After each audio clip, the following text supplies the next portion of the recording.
Budget आ गया है और बजट से संबंधित प्रावधान जानना हमारे लिए बहुत जरूरी है कि संविधान में बजट से संबंधित प्रावधान है कौन कौन से। तो देखिए बहुत आसान है, अगर एक बार इस कॉन्सेप्ट को आप समझ जाएंगे और मेरी पिछली अगर वीडियो आप देख लेंगे तो आपको मिल जाएगा कि कितनी प्रकार की निधियां भारत में हैं। अब देखिए आज उसी में से हम लोग देखते हैं, क्योंकि जो भी पैसा आता है वो जमा होता है भारत की संचित निधि में। तो अब देखिए बजट क्या होता है, कैसे होता है, कहां पेश होता है, ये आज हम लोग डिस्कस करते हैं। अब देखिए सबसे पहले तो हम देखते हैं कि जो एनुअल फाइनेंशियल स्टेटमेंट है, जिसको जो है हम लोग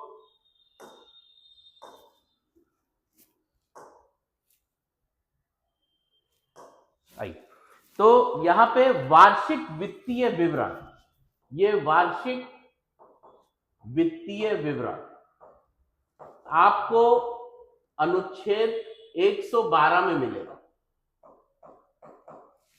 आर्टिकल 112 में आपको एनुअल फाइनेंशियल स्टेटमेंट के बारे में मिलेगा, वार्षिक वित्तीय विवरण।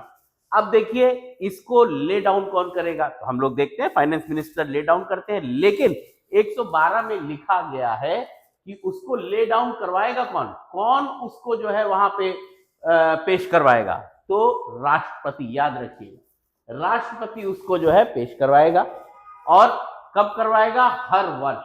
और देखिए मैंने पहले भी आपको बताया है कि राष्ट्रपति 2 बार सदन को संबोधित करता है, एक बार जब नया लोकसभा का गठन होता है और दूसरा हर वर्ष में जो पहला सदन सत्र होता है, तो वो बजट सत्र होता है, तो उसको भी एड्रेस करता भी। आपने देखा होगा कि दोनों हाउसेस को बुला करके एड्रेस किया था प्रेसिडेंट ने। तो अब देखिए इस जो एनुअल फाइनेंशियल स्टेटमेंट है, वार्षिक वित्तीय विवरण, इसमें होता क्या है, इसमें जो है 2 चीजें दी जाती हैं।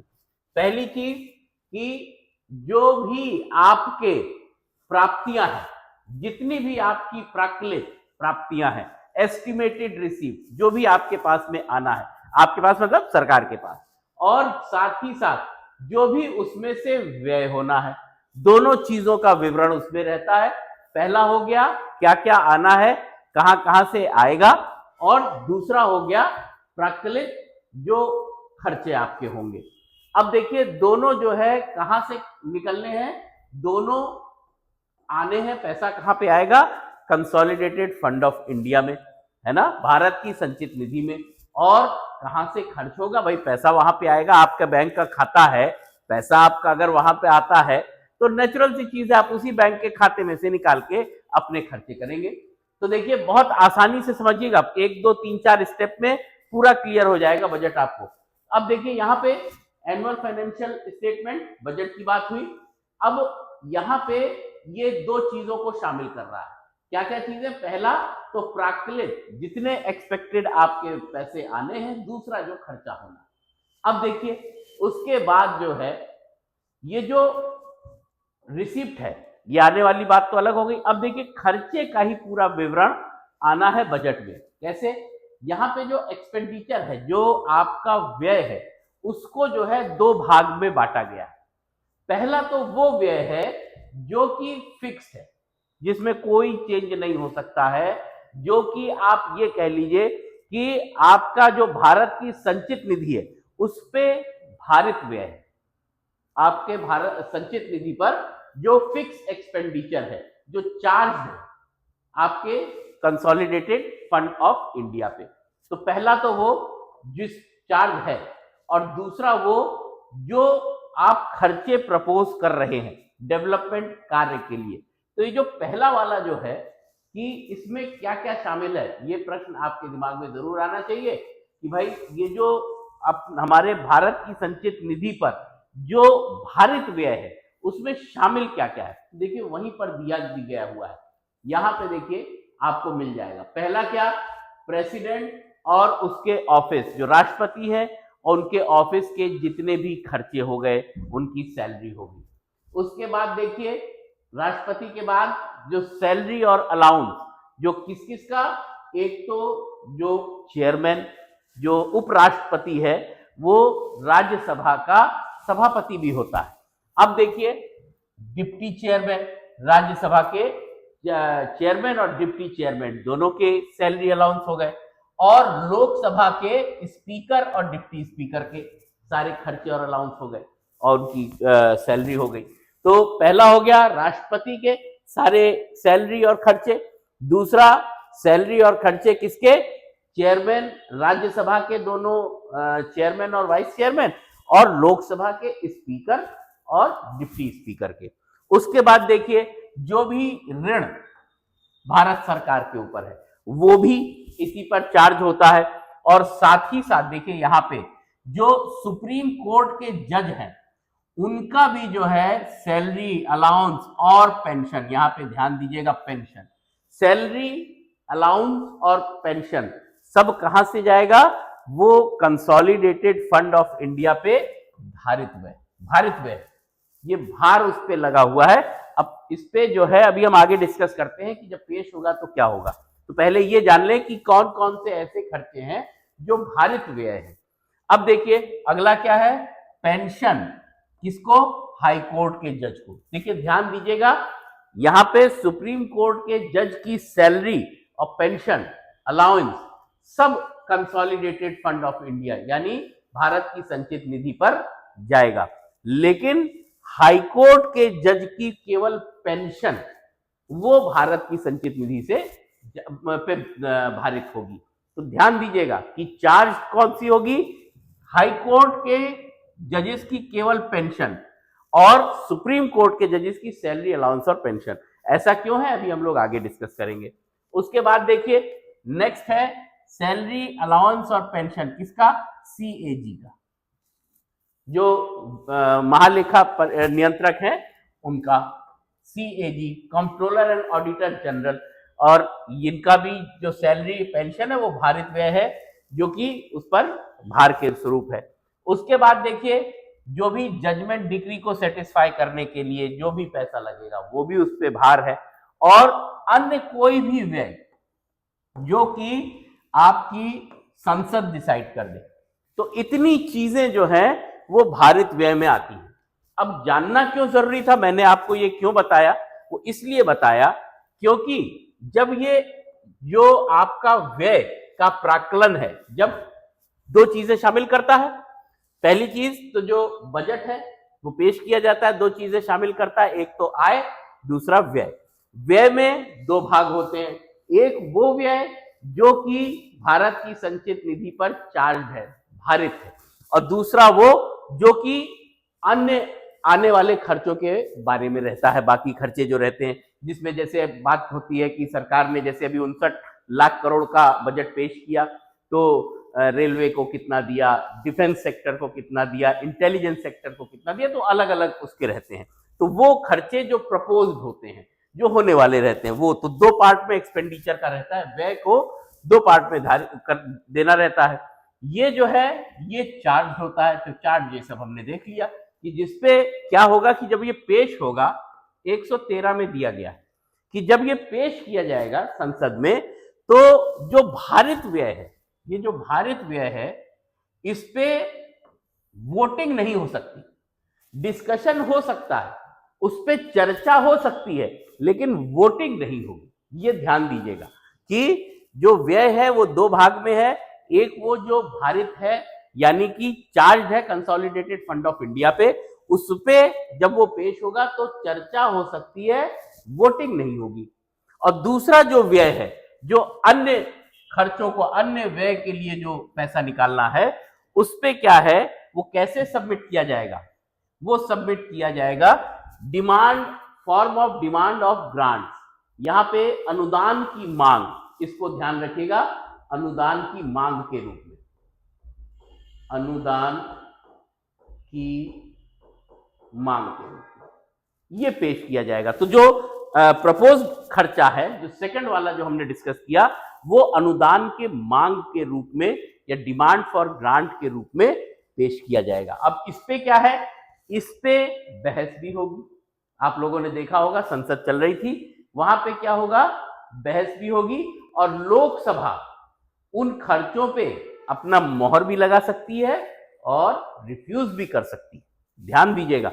और ये मनी बिल है, ये मैं आपको पहले मनी बिल बता चुका हूं कि सर्टिफाई कौन करेगा, स्पीकर, जो लोकसभा का स्पीकर है वो सर्टिफाई करेगा कि ये मनी बिल है। अब देखिए, जब यहां पे वोटिंग पे चली गई तो पहला वाला जो व्यय है इस पे वोटिंग नहीं होगी, लेकिन जो दूसरा वाला है इस पे वोटिंग होगी। अभी मैं आपको मोशंस पढ़ाऊंगा कि जो पार्लियामेंट है हमारा उसमें कितने प्रकार के मोशन होते हैं, वो मैं भी आपको पढ़ाऊंगा। तो यहां पे देखिए, यहीं पर वो है कि जब cut motion, policy cut motion, ये सारे मोशंस जो है इसी दौरान लाए जा सकते हैं। अब देखिए, यहां पे अप्रूवल हो गया, मान लीजिए अप्रूवल हो गया, पार्लियामेंट से सरकार ने अप्रूव करा लिया, वोटिंग करा ली, अप्रूवल हो गया। अब उसके बाद क्या होगा, अभी भी इससे निकलेगा नहीं पैसा, अभी तो ये केवल अप्रूवल इसका हुआ है। अब जितने का अप्रूवल हो गया है, जितना बजट पेश किया था सरकार ने, उस खर्च के लिए जो होना है, एक तो वो जो भारित है, जो होना ही होना है, जैसे सैलरी जजेस वगैरह, दूसरा वो खर्चा था जो होना है। इसके लिए क्या होगा कि एक अलग से विनियोग विधेयक लेकर के इसको लेकर के आएंगे, विनियोग विधेयक, विनियोग विधेयक यानी अप्रोप्रिएशन बिल, जितना यहां से पारित हुआ है, क्योंकि जो भी पैसा कंसोलिडेटेड फंड से निकलेगा, भारत की संचित निधि से निकलेगा, वो वही होगा जो अप्रोप्रिएशन बिल में। तो यहां से पारित होने के बाद में उसको अप्रोप्रिएशन बिल के रूप में लेकर आएंगे, और ये कहा दिया गया 114 में, अनुच्छेद 114 में दिया गया है। तो 112 में बताया गया बजट कैसे पेश होगा, वोटिंग किस पे होगी, 113 में बताया गया, 114 में बताया गया कि जो भी पैसा निकलेगा भारत की संचित निधि से, वो केवल और केवल विनियोग विधेयक के द्वारा यानी अप्रोप्रिएशन बिल के द्वारा ही निकलेगा। उसके अलावा कोई भी पैसा नहीं निकल सकता कंसोलिडेटेड फंड से। लेकिन यहां पे थोड़ा सा एक्सेप्शन दिया है। सामान्य नियम तो यही है कि no money can be withdrawn without appropriation bill, यानी विनियोग विधेयक के बिना एक पैसा भारत की संचित निधि से नहीं निकलेगा। लेकिन 115 और 116 में दिया गया है कि दोनों अलग अलग चीजें बताई गई हैं। 115 में अनुपूरक, अतिरिक्त या अधिक, मान लीजिए जितना उन्होंने पारित कराया था उससे अधिक की आवश्यकता है, तो वो 115 में बिना एप्रोप्रिएशन के पास का हो सकता है, लेकिन बाद में उनको सदन के समक्ष रखना पड़ेगा। और दूसरा है लेखानुदान या प्रत्यानुदान, इसके रूप में मान लीजिए कि कोई आवश्यकता पड़ गई, सरकार को आवश्यकता पड़ गई, धन की जरूरत है और पैसा उसके पास में नहीं है, तो ऐसे में 115 और 116 में दो अनुदान जो बताए गए हैं, वहां पे पैसा बिना विनियोग विधेयक के निकाला जा सकता है, अदरवाइज विनियोग विधेयक के द्वारा पैसा नहीं निकाला जा सकता है। तो ये बहुत इंपॉर्टेंट था, आपको स्टेप वाइज जान लेना है। पहला क्या है, 112 में बजट दिया गया, 112 में बताया गया कि बजट मतलब क्या होता है। तो क्या होता है बजट, सीधे आपको जान लेना है, जो आपके प्राकृत पैसा जो आना है, प्राप्तियां जो होनी है, और जो आपका व्यय, इन्हीं दोनों को शामिल करके दो चीजों से बजट बनता है। अब जो आय है उसको छोड़िए, और जो आपका व्यय है वो दो भाग में बंटता है। व्यय पहला तो वो जो कि भारित है, जो कि कंसोलिडेटेड फंड पे चार्ज है, और दूसरा वो जो कि खर्चे करने हैं सरकार को। तो ये दोनों एक्सपेंडिचर होता है। इसमें जो पहला वाला होता है जो भारित होता है, जिसके बारे में बताया कि ये सब भारित है, तो यहाँ पे ये वोटिंग, इस पे डिस्कशन तो होता है, पार्लियामेंट में पेश किया जाता है, डिस्कशन होता है, वोटिंग नहीं होती। ये 113 में बताया गया कि कैसे पेश होगा। और इसी के साथ में जब वो पेश हो जाता है, और जो दूसरा वाला खर्चा, ये जो एक्सपेंडिचर जो प्रपोज्ड है, वो क्या होगा, हमेशा कैसे पेश किया जाएगा, अनुदान की मांग के रूप में, डिमांड फॉर ग्रांट के रूप में। ये 113 में बताया गया है। और जब यहां से पारित हो जाएगा, वोट के द्वारा पारित हो जाएगा, 114 में बताया गया है कि जितना यहां से पारित हुआ है, जितना पैसा यहां से खर्चे के लिए पारित हुआ है, उतना ही विनियोग विधेयक के रूप में पेश किया जाएगा और इसी विनियोग विधेयक के द्वारा कंसोलिडेटेड फंड ऑफ इंडिया से पैसा निकलता है और पैसा नहीं निकल सकता। और 115 और 116 में यहां पे अनुपूरक, अतिरिक्त, अधिक लेखानुदान या अन्य अनुदान के बारे में बताया गया है कि कब बिना एप्रोप्रिएशन बिल यानी कि बिना विनियोग विधेयक के भी पैसा निकाला जा सकता है। अब देखिए ये हमारा हो गया बजट पे। अब एक चीज और इंपॉर्टेंट है, वो है वित्त। एक तो हो गया आपका वार्षिक वित्तीय विवरण और दूसरा हो गया आपका फाइनेंशियल बिल, मनी बिल और फाइनेंशियल बिल। अब ये फाइनेंशियल बिल भी देखिए दो कैटेगरी का है, वित्त विधेयक जिसको बोलते हैं, दो कैटेगरी का है। और हम अगली जो हमारी वीडियो होगी, आज के लिए इतना समझ लीजिए, अगली वीडियो में हम लोग आपके साथ में वित्त विधेयक को डिस्कस करेंगे। चलिए आगे की क्लास